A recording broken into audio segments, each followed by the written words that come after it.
বন্ধুরা, আমি আজকে এই ভিডিওতে তোমাদের সাথে শেয়ার করব বিশ্বের বৃহত্তম চোখের হসপিটালগুলোর মধ্যে অন্যতম এই এলভি প্রসাদ আই হসপিটালের চিকিৎসা সম্পর্কিত সমস্ত তথ্য। চোখের যে কোনো রকম অসুবিধায় একদম কম খরচে অত্যাধুনিক চিকিৎসার জন্য সবচেয়ে ভালো হাসপাতাল হলো হায়দ্রাবাদের এই এলভি প্রসাদ আই ইনস্টিটিউট। ভারতের বিভিন্ন জায়গা থেকে প্রচুর মানুষ এসে থাকেন এখানে তাদের চোখের সুচিকিৎসা করানোর জন্য। আর আমার সেই চিকিৎসার সূত্রে এখানে আসা, তাই অ্যাপয়েন্টমেন্ট নেওয়া থেকে এখানে এসে কমপ্লিট ডাক্তার দেখানো পর্যন্ত একটা সম্পূর্ণ ভিডিও বানানোর চেষ্টা করলাম, যাতে আমার মতো অনেকেই প্রথমবার এখানে এসে কিভাবে ডাক্তার দেখাবেন সেটা আগেভাগে বুঝে নিতে পারেন। এই হসপিটালটি বেসরকারি হলেও এখানে ন্যূনতম খরচে চোখের সব রকমের ট্রিটমেন্ট দেওয়া হয়ে থাকে। এছাড়া কেউ যদি খুব গরিব হয়ে থাকেন তাদের জন্য সম্পূর্ণ ফ্রি ট্রিটমেন্ট করা হয়ে থাকে। এই ভিডিওটা সম্পূর্ণ দেখলেই আপনারা বুঝতে পারবেন কিভাবে আসবেন, কিভাবে হসপিটালে অ্যাপয়েন্টমেন্ট নেবেন, হসপিটালে একদম কাছে কোথায় থাকবেন, আর কোথায় ভালো বাঙালি খাবার পাবেন, সব কিছু। সবার প্রথমে বলি, ডাক্তার দেখানোর জন্য অ্যাপয়েন্টমেন্ট নেবেন কিভাবে। অ্যাপয়েন্টমেন্ট দুভাবে নেওয়া যায়, একটা অনলাইনে, একটা অফলাইনে, অর্থাৎ সরাসরি এখানে এসে। আপনারা যদি চান অনলাইনে আগে বুক করে অ্যাপয়েন্টমেন্ট ডেট নিয়ে সেই ডেটে ডাক্তার দেখাতে আসবেন এখানে, সেটাও করতে পারেন, সেক্ষেত্রে সময় লাগে কম। অ্যাপয়েন্টমেন্ট নেওয়ার নাম্বারটা আমি স্ক্রিনে দিয়ে দিলাম। এই নম্বরে ফোন করে আপনারা অ্যাপয়েন্টমেন্ট নিতে পারবেন। মনে রাখবেন, ফোন করতে হবে সোমবার থেকে শনিবারের মধ্যে, আর সময় হচ্ছে সকাল 7টা থেকে বিকাল 5:30। রবিবার হসপিটাল বন্ধ থাকে। আর যদি ফোন করে অ্যাপয়েন্টমেন্ট না পান তাহলে ইমেল করেও অ্যাপয়েন্টমেন্ট নিতে পারেন, সাথে ইমেল আইডিটাও নিচে দিয়ে দিলাম। আপনারা ফোন কিংবা ইমেলের মাধ্যমে অ্যাপয়েন্টমেন্ট নিতে পারবেন। এবার বলি, কেউ যদি সরাসরি এই হসপিটালে এসে ডাক্তার দেখাতে চান বা খুব এমার্জেন্সি থাকে, তারা এখানে এসে কিভাবে ডাক্তার দেখাবেন। আপনারা এই হসপিটালের গেটের সামনে ভোর 5টা থেকে লাইন দেবেন। এখানেই আপনাদের কুপন দেওয়া হবে। এই কুপনটা নিয়ে সকাল 7টার মধ্যে গেট খুললে আপনাদের ভেতরে গিয়ে কুপন দেখিয়ে অ্যাপয়েন্টমেন্ট নিতে হবে। তাহলে আপনি দিনের দিন ডাক্তার দেখিয়ে নিতে পারবেন। আমি নিজে এসে সরাসরি অ্যাপয়েন্টমেন্ট নিয়ে কিভাবে ডাক্তার দেখাচ্ছি, চলুন সেটাই আপনাদের দেখাই। এই হলো হসপিটালের এন্ট্রি করার মেন গেট। এই গেট দিয়ে ঢুকে কিছুটা এগিয়ে গেলে একটা রিসেপশন দেখতে পেয়ে যাবেন। এখানেই আপনাদের নাম এন্ট্রি করতে হবে। দেখুন কত লোক বসে আছেন ডাক্তার দেখানোর জন্য। ভারতের সবচেয়ে বড় বড় চোখের ডাক্তাররা এখানে চিকিৎসা করে থাকেন। আর যেহেতু এখানে খুব কম খরচে সব রকমের চোখের প্রবলেমে চিকিৎসা করা হয়ে থাকে, তাই ভিড়টা একটু বেশিই থাকে। একটা পেশেন্টের সাথে একটা অ্যাটেন্ডার অবশ্যই নিয়ে আসবেন। চলুন এবার যেখান থেকে অ্যাপয়েন্টমেন্ট নিতে হবে সেখানে যাওয়া যাক। এই ক্যান্টিনের পাশে সোজা রাস্তাটা দিয়ে গিয়ে একটু এগিয়ে গেলে দেখতে পেয়ে যাবেন রিসেপশন রুম। যদি ভোরবেলায় কুপন সংগ্রহ করে না থাকেন তাহলে প্রথমে এখানে এসে কুপন নিতে হবে এই সামনের রিসেপশন থেকে। তারপর সেই কুপন নাম্বার অনুযায়ী অ্যাপয়েন্টমেন্ট দেওয়া হবে আপনাদের ডাক্তার দেখানোর জন্য। যত তাড়াতাড়ি কুপন নিতে পারবেন তত তাড়াতাড়ি ডাক্তার দেখাতে পারবেন, কারণ এখানে পেশেন্টের চাপ খুব বেশি হয়ে থাকে। অনেক সময় 2-1 দিন পরেরও অ্যাপয়েন্টমেন্ট ডেট দেওয়া হয়ে থাকে। এখানে সিস্টেম খুব ভালো, আপনাকে কোথাও লাইন দিয়ে দাঁড়িয়ে থাকতে হবে না। এই যে উপরের ডিসপ্লেটা কুপন নাম্বার শো হচ্ছে, আপনার কুপন নাম্বার লেখা উঠলেই আপনাকে সামনের টেবিলে গিয়ে কুপনটা জমা দিতে হবে।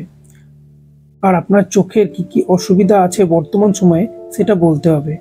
এছাড়াও এখানে আসার আগে যদি কোথাও ডক্টর দেখিয়ে থাকেন সেখানকার প্রেসক্রিপশন ও রিপোর্ট নিয়ে অবশ্যই আসবেন। এখানে কিন্তু বাংলা ভাষা খুব কম লোকেই বোঝেন, তাই চেষ্টা করবেন সাথে এমন একজন অ্যাটেন্ডার আনতে যিনি হিন্দি ঠিকমতো বুঝতে ও বলতে পারেন। তাহলে চিকিৎসার ক্ষেত্রে অনেক সুবিধা হবে। সাথে অবশ্যই আপনার ও আপনার সাথে আসা অ্যাটেন্ডারের আধার কার্ডের জেরক্স নিয়ে আসবেন। গেটে ঢোকার মুখে আপনাদের অ্যাপয়েন্টমেন্টের কাগজটা দেখাতে হবে। এখান থেকে বলে দেওয়া হবে কত নম্বর ফ্লোরে বা কোন রুমে আপনাদের যেতে হবে। হসপিটালের ভেতরটা যেমন সুন্দর তেমনি বেশ পরিষ্কার পরিচ্ছন্ন। একটু আপনাদের ঘুরিয়ে দেখালেই বুঝতে পারবেন। যদি সিঁড়ি দিয়ে কারো উপরে উঠতে অসুবিধা হয় সেক্ষেত্রে আপনারা লিফটেরও ব্যবহার করতে পারেন।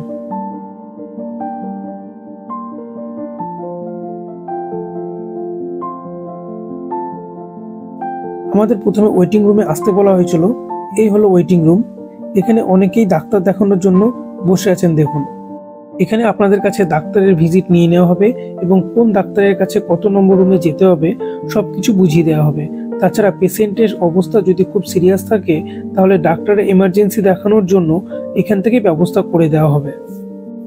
এখন এই হসপিটালে সবকিছু কম্পিউটারাইজড হয়ে গেছে। কোনো টেস্টের রিপোর্ট, ছবি বা প্রেসক্রিপশন আপনাকে হাতে করে নিয়ে ঘুরে বেড়ানো দরকার পড়বে না। সব পেশেন্টকে একটা পেশেন্ট আইডি কার্ড দেওয়া হয়ে থাকে। সেই আইডি নম্বর দিয়েই পেশেন্টের সব ডিটেলস দেখে নেওয়া হয় কম্পিউটার থেকে। আমার আজকে এখানে ট্রিটমেন্ট করানো শেষ। আবার 2 দিন পরে নেক্সট চেক আপ ডেটের অ্যাপয়েন্টমেন্ট দিয়ে দিলেন।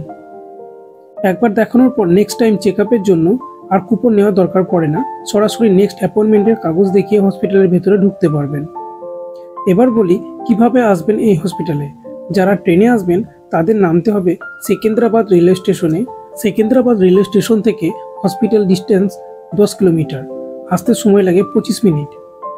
আর কেউ যদি ফ্লাইটে আসেন তাহলে নামতে হবে হায়দ্রাবাদের রাজীব গান্ধী ইন্টারন্যাশনাল এয়ারপোর্টে। আর এখান থেকে হসপিটালের দূরত্ব হলো 35 কিলোমিটার। সময় লাগে 1 থেকে 1.5 ঘন্টা মতো। এয়ারপোর্ট বা রেলওয়ে স্টেশন থেকে আপনি বাস, অটো, কার যেটাতে আসুন না কেন শুধু বলবেন বাঞ্জারা হিলস এলবি প্রসাদ আই হসপিটাল যাব, তাহলেই হবে। ডক্টর তো দেখানো হয়ে গেল, চলুন এবার দেখাই এই হসপিটালের একদম কাছে কোথায় রুম ভাড়া নিয়ে থাকবেন আর কোথায় বাঙালি খাওয়া দাওয়ার ভালো হোটেল পাবেন সেটাও দেখিয়ে দিই, যাতে আপনাদের এখানে আসলে রুম খুঁজতে গিয়ে কোনো দালালের খপ্পরে পড়তে না হয়।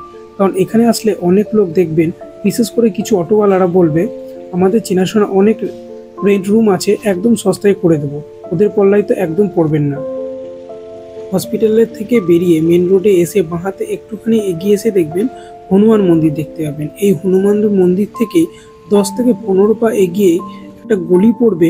এই গলি দিয়ে একটু হেঁটে গেলেই প্রচুর থাকার জন্য ভালো রুম পেয়ে যাবেন আপনারা রিজনেবল প্রাইসের ভিতরে। ওই 400 থেকে 500 টাকার মধ্যে প্রতিদিনের থাকার একটা রুম আপনারা এই গলিতেই পেয়ে যাবেন।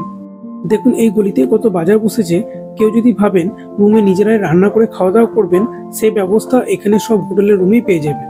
শুধু রুম নেবার সময় আপনাদের কথা বলে নিতে হবে যে আপনারা হোটেলে থেকে রান্না বান্না করে খাবেন, তাহলে ওনারা আপনাদেরকে রেন্টে গ্যাস ও ওভেন সমেত যে গ্যাস, ছোট ছোট গ্যাসগুলো সেগুলো দিয়ে দেবে, সাথে খাবার রান্না করার জন্য কড়াই, হাঁড়ি সবকিছু দিয়ে দেওয়া হবে। আর যদি হোটেলে খেতে চান তাহলে এই বালাজি হোটেলটা দেখতে পাচ্ছেন, এই হোটেলে এসে খেতে পারেন। মোটামুটি খাবার দাবারের কোয়ালিটি বেশ ভালো। আমরা 2 দিন এখানে খেয়েছি, আমাদের খুব ভালো লেগেছে।